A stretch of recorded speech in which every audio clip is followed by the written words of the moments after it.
It's weird too, because on paper, and this is a bad habit of the underlining, and like even in RC, I have making my little notes, because I do the whole thing that I know you guys were talking about after each paragraph of something, you summarize and whatnot. And I do that, but it's been on paper. It's been very hard to take that same habit and do reading electronic and then writing on paper, even with LR, with sufficient, necessary, and whatnot too. So that's been my biggest hurdle right now. No, thanks for sharing that. Yeah, I mean, I shared my quick take on that, but I want to invite others who have had similar struggles or those who feel comfortable with doing the work on screen to share some of their feedback and thoughts. I actually had a thought about that. I'm right there with you, Cora. I'm a little bit older, not the typical age, and this is actually, going to law school would be a second career for me. Same. And I'm a psychologist, actually, and so have gone through all of that and the licensure exam. This format is really hard. I took the test yesterday, and I had prepared for a couple of months, and I was very struck by the anxiety that I had. Like, I feel like, when I've taken standardized testing before, you're in an auditorium or wherever, you have this sort of like privacy, this kind of imagined privacy around you, but you're in the company of other people. And there was just something about it that was really difficult, even though, I was alone in a room in my home and I had enormous privacy, but it doesn't feel the same. And the hardest thing for me yesterday, and this was the thing I wanted to comment on, it's just so unfortunate that the first thing you have to start with is the analytical section, because I think that's a section that's very sensitive to anxiety. If you start to feel overwhelmed, it becomes more difficult to do that section. And it builds one question after another. So it's not like the separate, like, from the other sections where you can kind of start again and start again and start again. You have to really have it going on. And I was so anxious. And I sadly, I have no idea because it was just yesterday, but I kind of feel in retrospect that I did underperform given what I've been doing on practice. And I'm going to take it again in November. I mean, I guess I'm not really surprised that the anxiety made it difficult to manage that section. That's the hard section for me, because it's kind of, you don't know what you're facing.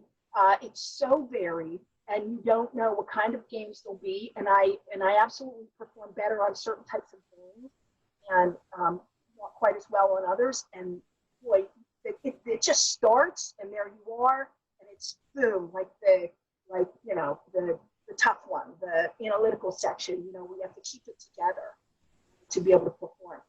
All I can think of is, in retrospect, coming off of it, I just have to practice.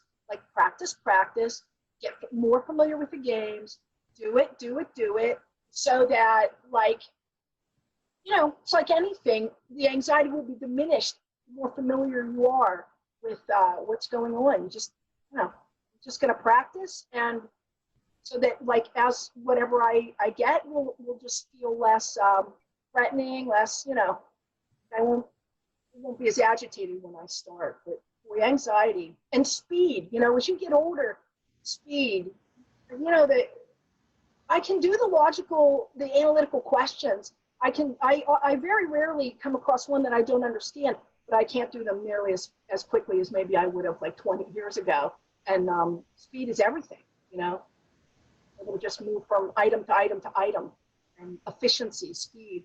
So that coupled with anxiety makes it tough. Yeah, I have, thank you, Tina, for sharing that. I have something to add as well. Cora, I agree with you. I had a lot of written textbooks that I purchased and got from friends. And I was practicing for months on paper before I switched to the LSAT digital platform. Something that's been helpful for me, particularly with reading comprehension, has been adjusting the size of the text on the screen. You can do that. And then spacing them out. So I'll have them usually at the smallest size, and then kind of like a one space in between. I like it because I think that the way that you get it, it's like bigger letters and they're all squashed together. Words kind of blend together, but the way I do it, I think lets you kind of break each line separately. And so the ideas I think are less jumbled. I think it's also easier for like when you use Control F, finding specific words and things. They're not all, they don't just run together as much as they would if everything was squashed. I think that might help.